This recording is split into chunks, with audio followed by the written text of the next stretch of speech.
సంబంధించి నోటీసులు అందుకున్న సినీ నటి చార్మి సిట్ విచారణకు హాజరయ్యారు. కొండాపూరులోని ఓ ప్రైవేటు హాస్పిటల్లో జరుగుతున్న సినిమా షూటింగ్ నుంచి చార్మి నేరుగా నాంపల్లిలోని ఎక్సైజ్ కార్యాలయానికి చేరుకున్నారు. హైకోర్టు ఆదేశాల మేరకు సిట్ అధికారులు చార్మిని విచారించేందుకు 4 మహిళా అధికారుల బృందాన్ని ఏర్పాటు చేశారు. అసిస్టెంట్ ఎక్సైజ్ సూపరింటెండెంట్ అనిత, సీఏలు జయలక్ష్మి, రేణుక, శ్రీలతలు చార్మిని ప్రశ్నిస్తున్నారు. సాయంత్రం 5 గంటల వరకు చార్మి విచారణ కొనసాగనుంది. డ్రగ్స్ ముఠా సభ్యుడు కెల్విన్, చార్మి మధ్య వాట్సాప్ కన్వర్జేషన్లో 1000కి పైగా మెసేజ్లు ఉన్నట్లు సమాచారం. కెల్విన్ ఫోన్లో చార్మి మొబైల్ నంబర్ చార్మి దాదా పేరుతో ఫీడ్ అయినట్లు ఉందని తెలుస్తోంది.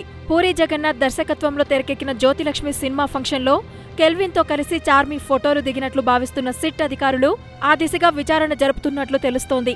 డ్రగ్స్ కేసులో సిట్ విచారణ సరిగా లేదని 2 రోజుల క్రితం హైకోర్టులో చార్మి పిటిషన్ వేసింది. ఈ కేసును విచారించిన న్యాయస్థానం చార్మి పిటిషన్లో పేర్కొన్న అంశాలన్నిటికీ గ్రీన్ సిగ్నల్ ఇచ్చింది. అయితే న్యాయవాదుల సమక్షంలో విచారించాలన్న వాదనను తోసిపుచ్చింది.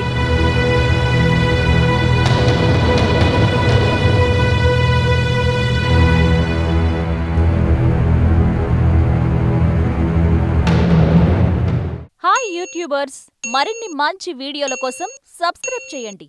దాంతోపాటే బెల్ ఐకాన్ పై క్లిక్ చేయండి.